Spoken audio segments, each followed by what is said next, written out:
Rodney really was based off of Chris Wedge's grandfather's Evinrude motor. Chris brought this in and said, you know, I look at this, you know, he saw it in his garage and he said, this is Rodney.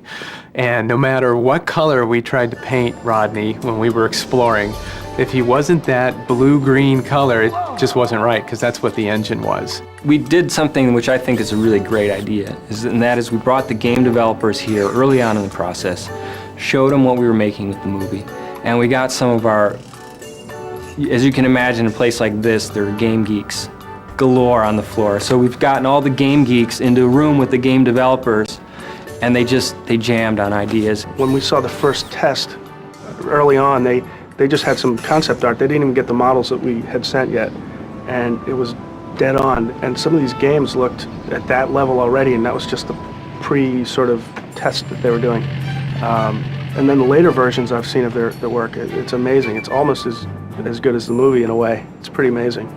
We saw an early demo of the video game that they're doing, and I could not believe what I was looking at, because they had just created this whole other level for robots. They'd taken our characters, then they'd created all these other really cool looking characters based on things that look like they're from our movie, and they put Rodney in this setting, and he's just kicking these other bad guys. He's just like destroying them. I was really blown away by it, actually. It's fun because they quickly, all of a sudden you see our character being controlled by somebody, by a complete stranger, just moving Rodney around and having him jump and use the watch, like all that stuff is really great.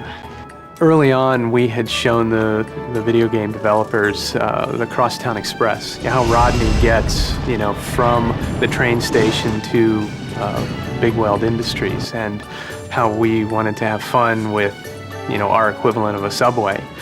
And they took off on that, in particular the little pod and the way it rolls, and began to develop a technology to actually race these little pods through the streets.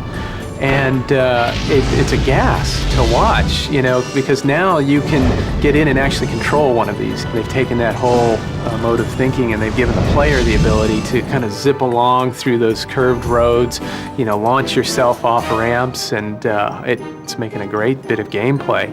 We're using the exact same models, so the game will look and feel like the movie. And this is kind of an unprecedented thing. The share of technology between the game company and the production company is something that the game company has never experienced before.